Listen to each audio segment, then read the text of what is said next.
নমস্কার দর্শক বন্ধুগণ, সাধক জীবন চ্যানেলে সকলকে স্বাগত জানাই। আজকে সাধক অবনীমোহন চট্টোপাধ্যায়ের মানবী রূপে তারা দর্শনের অভিজ্ঞতার কথা। বিশুদ্ধানন্দ পরমহংসদেবের নাতি অবনীমোহনের বয়স তখন 25 পার হয়নি। তখন একদিন কাউকে কিছু না বলে তাদের বর্ধমানের বাড়ি থেকে তারাপীঠের উদ্দেশ্যে রওনা দিল।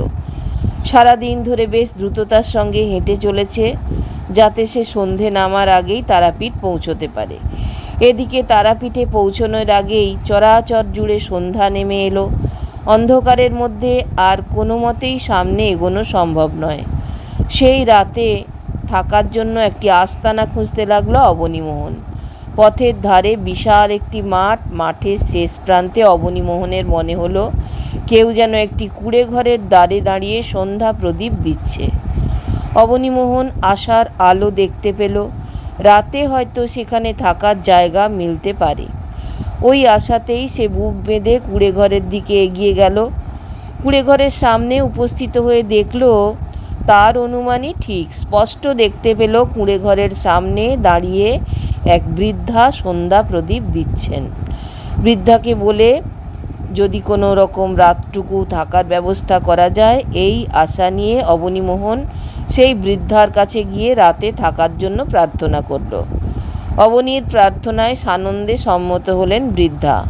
অবনীকে তিনি ঘরের ভেতরে আসতে বললেন। রাতে শোবার আগে বুড়িমা অবনীমোহনকে পাশে বসিয়ে যত্ন করে নিজের হাতের নানা রান্না খাবার খেতে দিলেন। অবনীমোহন রাতে থাকতে পেয়ে নিজেকে ধন্য মনে করেছে। তার ওপর নানান সুস্বাদু খাবার পেয়ে আনন্দিত হলো খুবই। এই জন্য অবনীমোহন বুড়িমার প্রতি গভীর শ্রদ্ধাশীল হলো। খেতে খেতে বুড়িমার সঙ্গে অনেক গল্প করল। বুড়িমার কথা শুনতে শুনতে অবনীমোহন খাওয়া শেষ করল।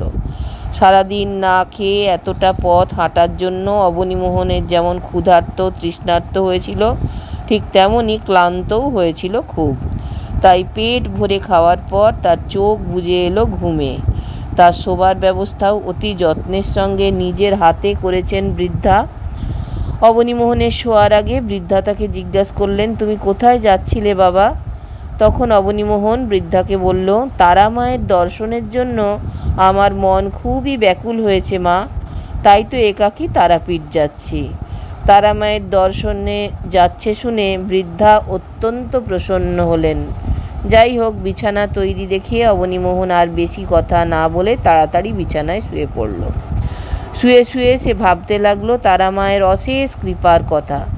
যদি এই নির্জন প্রান্তরে বুড়িমার এই কুঁড়ে ঘরটি না থাকতো, তাহলে তার যে কী অবস্থা হতো সে কথা ভেবে চমকে উঠতে লাগলো।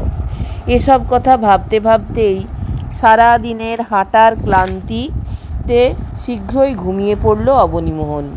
পরদিন ভোরবেলায় অবনীমোহনের ঘুম ভাঙার পর বৃদ্ধার কাছ থেকে বিদায় ও আশীর্বাদ নিয়ে পুনরায় তারাপীঠের দিকে সে এগিয়ে চলল।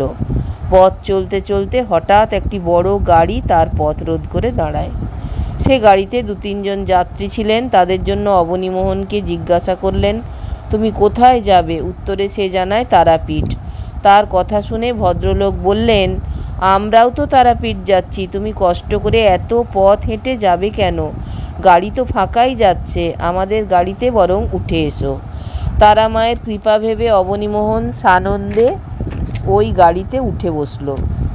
গাড়ি বেশ কিছুক্ষণ চলার পর হঠাৎ অবনীমোহন লক্ষ্য করল যে গাড়িটি তারাপীঠের বিপরীত দিকে চলেছে, অর্থাৎ কিনা বর্ধমানের দিকে যাচ্ছে।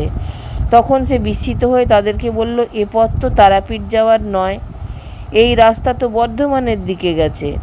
তখন তারা জানালেন যে তার দাদু স্বামী বিশুদ্ধানন্দ পরমহংসদেবের নির্দেশেই তাকে বাড়িতে ফিরিয়ে নিয়ে যাচ্ছেন। তার যা বলার সে যেন তার দাদুকে গিয়ে বলে। তারা তার দাদুর আজ্ঞাবহ মাত্র। একথা শুনে গভীর দুঃখে অবনীমোহন স্তব্ধ হয়ে থাকলো। আফসোস করতে লাগলো কেবলমাত্র দাদুর জন্যই তার এবার তারা মায়ের দর্শন করা হলো না। যথাসময়ে তারা সকলে বিশুদ্ধানন্দের বাসভবনে উপস্থিত হলেন। গাড়ি থেকে নেমেই অবনীমোহন সোজা দাদুর কাছে উপস্থিত হয়ে জিজ্ঞাসা করল, তিনি এরকম কেন করলেন?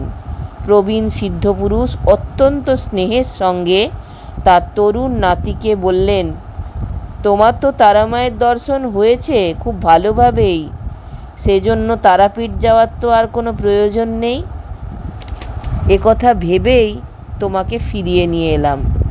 দাদুর কথা শুনে তরুণ অবনীমোহন অত্যন্ত আশ্চর্য হয়ে দাদুকে বলল, কী সব আপনি যা তা বলছেন? তারাপীঠ গেলাম না, অথচ আমার তারামায়ের দর্শন হয়ে গেল। আপনি আমার সঙ্গে যেন এই হেঁয়ালি করছেন, কিছুই বুঝতে পারছি না। নাতির কথা শুনে বিশুদ্ধানন্দ পরমহংস অত্যন্ত স্নেহের সঙ্গে তাকে বললেন, গতকাল রাতে তুমি যার আশ্রয়ে ছিলে, যিনি তোমাকে যত্ন করে খাওয়ালেন, বিছানা করে দিলেন, গল্প করলেন, আবার আজকে যখন তারাপীঠে যাওয়ার সময় তোমার মাথায় আশীর্বাদ করলেন, জানো তিনি কে? সেই বৃদ্ধা হলেন স্বয়ং তারা মা। তুমি মহা ভাগ্যবান, তাই ত্রিজগতের অধীশ্বরী তারা মা তোমার কষ্ট লাঘবের জন্য নিজেই এগিয়ে এসে তোমাকে দর্শন দিলেন। এই সৌভাগ্য কজনের ভাগ্যে জোটে বলো? দাদু বিশুদ্ধানন্দের কথা শুনে নাতি অবনীমোহন মনে হলো কি করে এটা সম্ভব, কারণ বুড়িমার কথাবার্তার মধ্যে কখনোই তারামায়ের ভাব প্রকাশ পায়নি এতটুকু। অবনীমোহন তাই দাদুর কথা বিশ্বাস করলেন না। তখন বিশুদ্ধানন্দ গভীর স্বরে তার নাতিকে বললেন, বাইরে গাড়ি এখনো দাঁড়িয়ে আছে, তুমি ইচ্ছে করলে এক্ষুনি সেখানে গিয়ে দেখে আসতে পারো। দেখো সেখানে গিয়ে সেই বৃদ্ধার দেখা পাও কি না। মনে সন্দেহ রাখা ভালো না। অবনীমোহন দাদুর এক কথায় কৌতূহলী হয়ে তক্ষুনি গাড়ি করে গতরাতের আবাসস্থলের উদ্দেশ্যে রওনা হলো। যথাসময়ে সেই বিশাল প্রাঙ্গণের ধারে উপস্থিত হলো সে। কিন্তু আশ্চর্য হয়ে সে লক্ষ্য করল যে সেখানে মাঠ থাকলেও কোনো কুঁড়েঘরের চিহ্ন মাত্র নেই। অবনীমোহন মহা বিস্ময়ে আনন্দে অভিভূত হয়ে ফিরে এলো বাড়িতে। নাতিকে দেখেই বিশুদ্ধানন্দ পরমহংস জিজ্ঞাসা করলেন, গতকালের সেই কুঁড়েঘর এবং বৃদ্ধার দেখা পেয়েছ তো দাদুভাই? তখন অবনীমোহনের মনে আনন্দের ঢেউ খেলছে, পরমানন্দের ঢেউয়ে আনন্দাশ্রুতে ভরে গেছে নয়ন দুটি। মুখ হয়ে মাথা নাড়িয়ে জানালো, দাদুর কথাই ঠিক। দর্শক বন্ধুগণ, যদি আপনাদের ভালো লাগে তাহলে অবশ্যই চ্যানেলটা একটা লাইক, শেয়ার, সাবস্ক্রাইব করার অনুরোধ রইল। সকলকে অজস্র ধন্যবাদ চ্যানেলটা দেখবার জন্য। নমস্কার।